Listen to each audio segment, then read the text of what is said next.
Good evening, everybody. Thank you for coming out, as always, and we've gone from coming out when the weather is cold and miserable to when it's hot and uncomfortable. So I appreciate everybody coming out.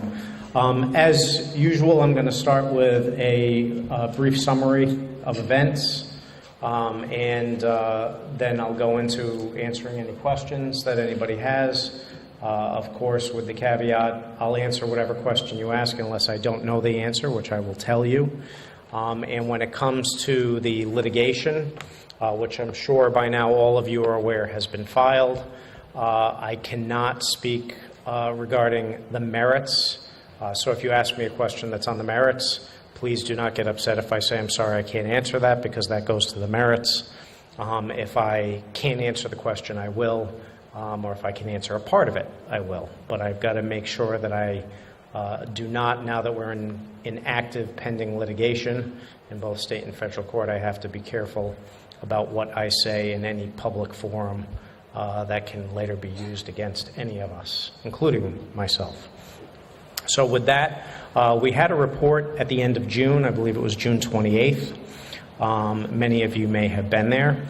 And at that report, we weren't planning on having that report. The reason we had that report is because we had filed the litigation on the 19th of June, and it was important, both from my standpoint as well as the judge's standpoint, to get a status of what had gone on, because that was such a major, significant event in this process. So to summarize what happened there, we filed actions in both state and federal court. The federal action includes claims against all, I believe it's 14 defendants. I keep getting confused whether it's 14 or 16. I want there to be two more, but there's not. So all 14 defendants. The federal court asserts any claim that can only be brought in federal court, in all of those claims that can be brought in either state or federal court. The state action is identical to the federal action, except that it excludes those claims that can only be brought in federal court. The reason we filed two actions is it was really a simple strategic move. The federal court has the power to hear all the claims, whether they are purely federal or state and federal, whether there's what they call concurrent jurisdiction.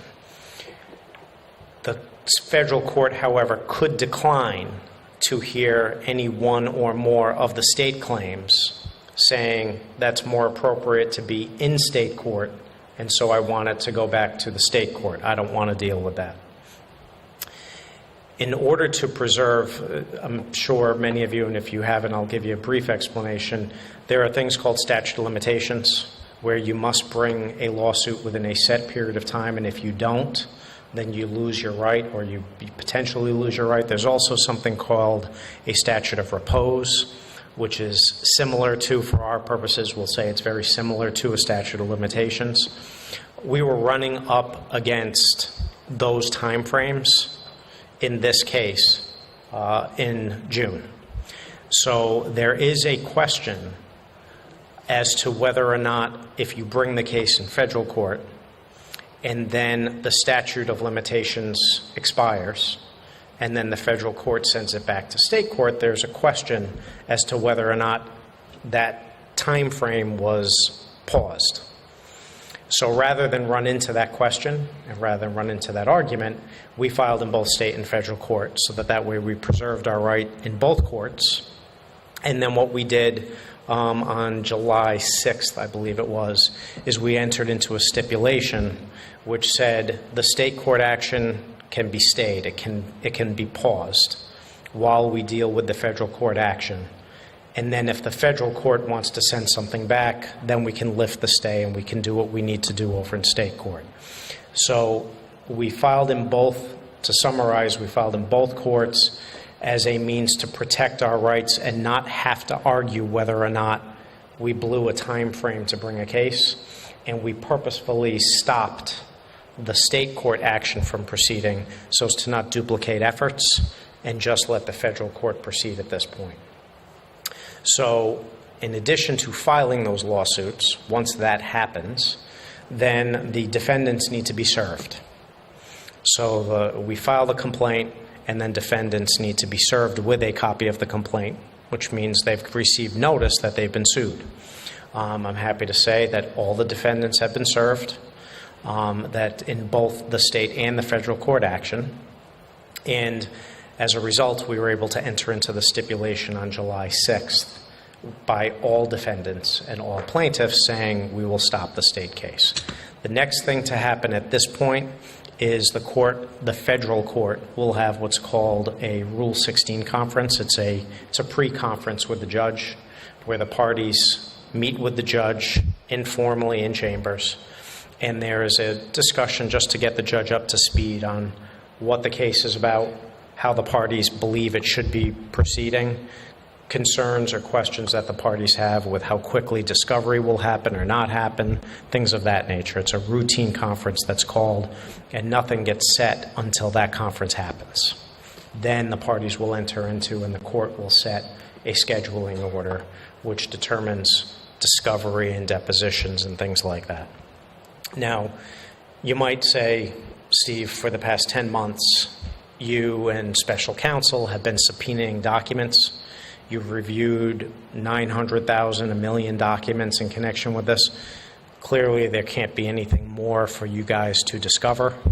While we have discovered a lot of information, which is what led to the 280 or something pages of complaint filed in this case, or these cases, we still have depositions.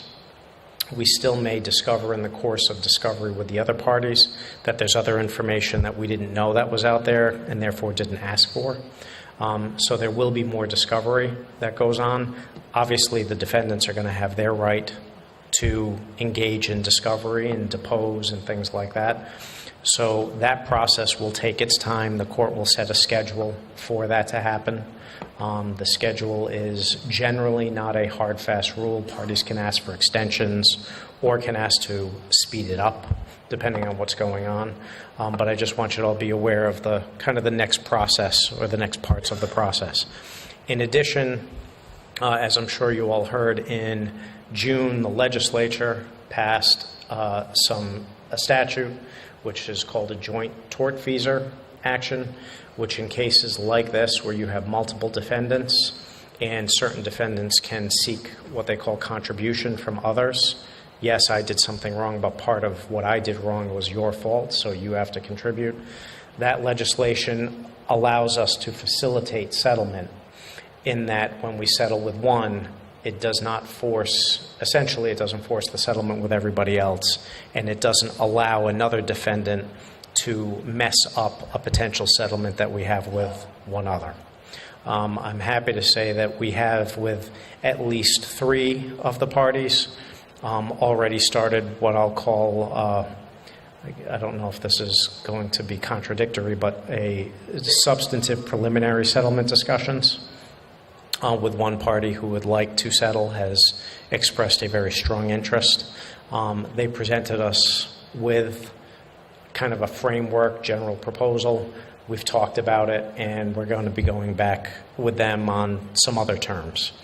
So it's underway, and we could not start that process until this legislation had passed, which passed towards the end of the session. But now that it's passed and it's in place, the lawsuits have been filed, everybody's been served. Now, if somebody wants to settle with us, we're ripe to have those discussions with them. And it's sometimes, as these progress, settlement with one starts to encourage settlement with another and another. Sometimes you have to wait as you go through the discovery process, which is the depositions and the document production, before a party realizes, okay, I want to sit down and talk. But hopefully, this case is certainly, if we're able to settle with 3 parties, hopefully it'll expedite the ability of other parties, or at least encourage other parties to settle with us. Beyond that, as you all probably know as well, as part of the lawsuit, one of the defendants is the plan actuary and the benefits administrator, which is Angel Pension Group. I have I have engaged a new actuary and benefits administrator, a company called GRS, which it's Gabriel Router, and I don't remember the last name, but they are a large national actuary firm. They actually, while they typically are more expensive because of their size and their experience with regard to plans like this, based on these circumstances, they priced it competitively, so that we are essentially paying the same to them as I was paying to Angel to perform the same services, which I was very happy to hear. They waived some fees that they typically have. They should be online probably by the middle part of August, because as you can imagine with all of you, all the information that Angel has to be transferred over to them, uploaded into their system so that they can start taking on the role that Angel had. But I want everybody to know that that process is in process. Until that happens, Angel has an obligation, and they will continue to fulfill that obligation, because if they don't, it's not going to be a pleasant circumstance, but they're going to continue to honor their obligations.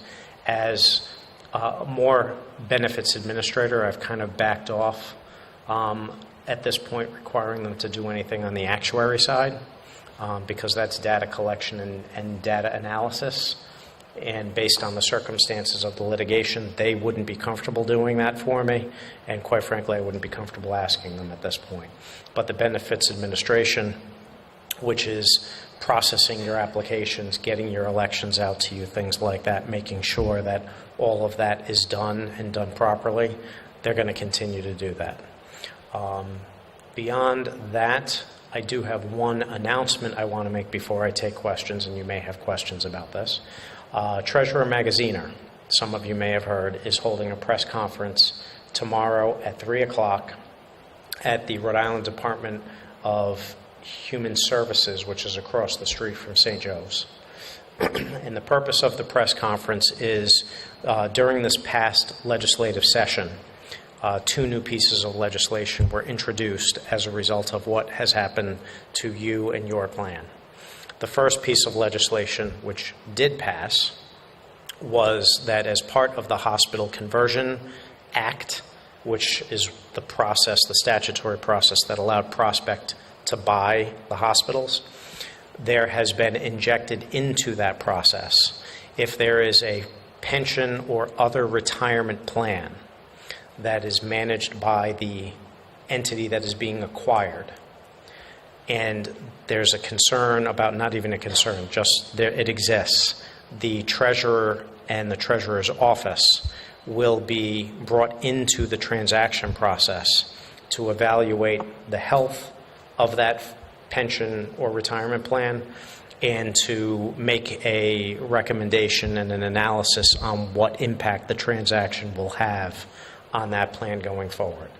So I know for all of us, it's closing the barn gate after the horses have all run out, but at least going forward, what has happened here has caused the members of our legislative body and the treasurer to open their eyes and say, okay, there's a hole here that we need to plug, and they plugged it in the last session. So now in the Hospital Conversion Act, there is that process where the treasurer's office will come in to make that assessment.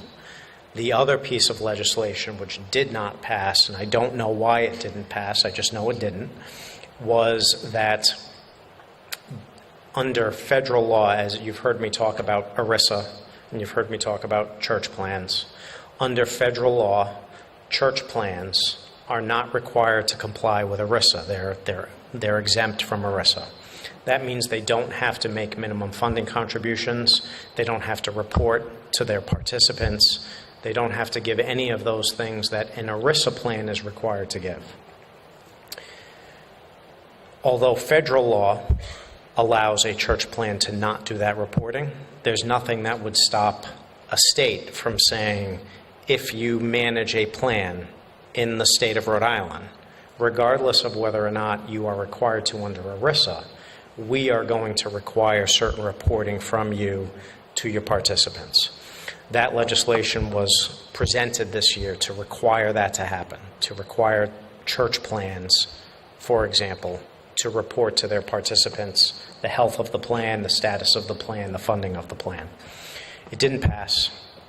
Again, I don't know why it didn't pass, but the treasurer is not happy about the fact that it didn't pass, I guess, quite frankly.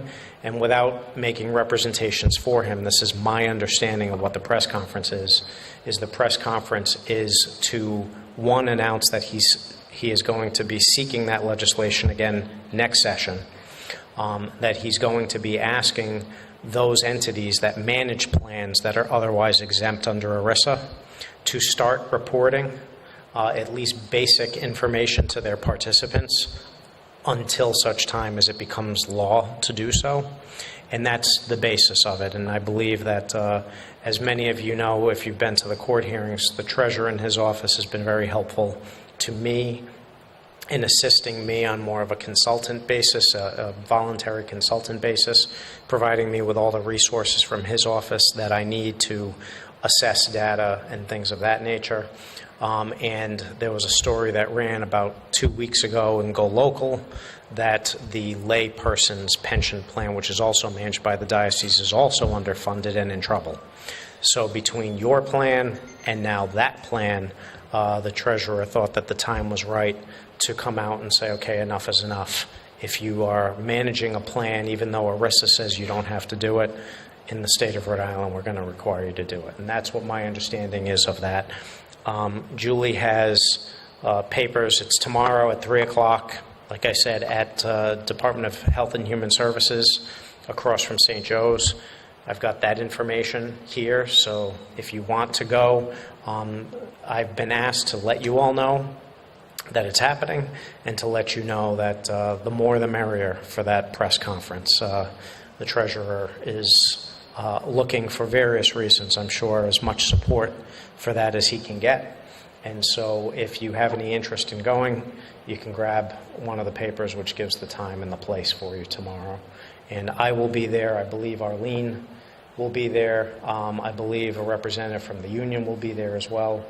And Steve, for people that will be not familiar with where the Department of Health and Human Services is, it's the old Hindu building right next door. that's typical Rhode Island directions. It's where the old Hindle building used to be, across from the rock that used to be there.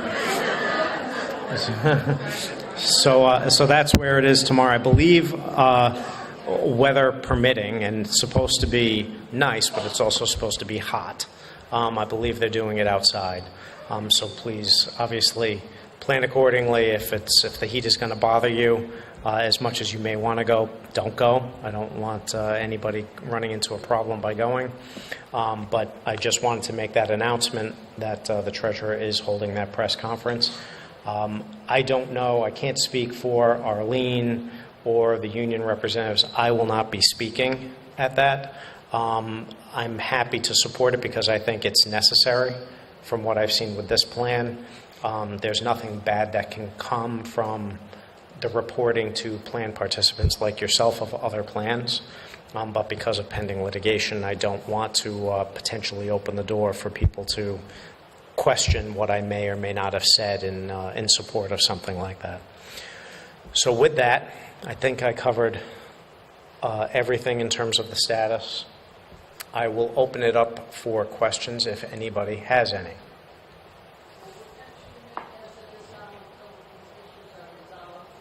Will the pension remain as it is now?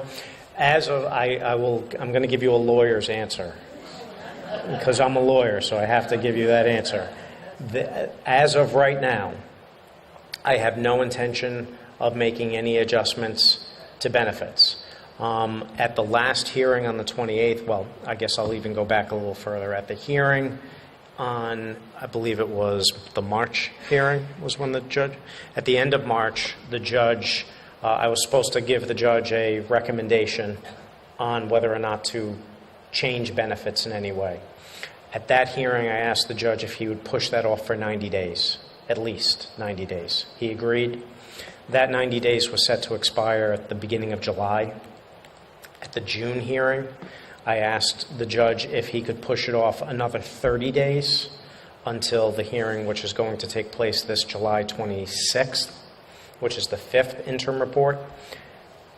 I did not ask him to do that because I'm going to be making a change. I asked him to do that because I want to get the time frame for making a recommendation, if I make one, and the report on the same schedule, so I don't have to run in every other month to talk about one or the other. So I can tell you that the hearing on the 5th, whatever you hear to the contrary, I'm telling you right now, I am not making a recommendation at the 5th interim report hearing on July 26th to make any changes. I'll be asking the judge to allow me to further defer that for another 60 days at least. And we put it on the 60-day time frame, not because I think I will be in 60 days, just because I don't want it to fall off the radar. But I also don't want to be forced to make something happen in the next 30 days. Okay? Yes. You had said that if you made a change, if you made a deduction, that they would be upset because you had changed the plan. Is that still the case? It's still a concern of mine. So the question was, I had previously said that one of the reasons I didn't want to make an adjustment to benefits is because we are arguing in the lawsuits that this is an ERISA plan and has been an ERISA plan. And if I end up being right on that, then there's the potential that if I make a change, that change would violate ERISA and it would subject the plan and potentially me to penalties and fees and fines and things like that. So while we are progressing with the litigation and we are asserting that we believe that this is a ERISA plan, it has not been a church plan for quite some time. I'm very, very mindful of the fact that if I make a change, that there's the potential, it's not a guarantee, but there's a potential that I could be running afoul of ERISA. So that is definitely a factor. Of course, at the end of the day, my obligation, my job is to protect this plan and your ability to collect your pensions from this plan as much as possible. So I hope it doesn't happen, but there may be a time where I have to make the choice between doing something that could potentially run afoul of ERISA and end up being right that it was an ERISA plan, or doing something to preserve the longevity of the plan so that there's still a plan around when the litigation's over. So, but right now, yes. Is there a chance you have some clue of what time frame? Are we talking the legislation that's going through the suing process? Is that going to be something that we're going to see in months and months, or you have no clue? Are you talking about the litigation? Like how long that'll take? Unfortunately, it's very, very difficult to estimate how long it's going to take. I can tell you that the defendants will be doing whatever they can to slow the process down, I'm sure, within their legal rights to do so. But typically, these matters take years, not months. Obviously, if we settle, then that'll shorten the time frame substantially, depending on when those settlement discussions happen. But it's unlikely that you're going to see, without settlement, it's unlikely that we are going to be in any substantial stage of the litigation within, say, the next 12 months.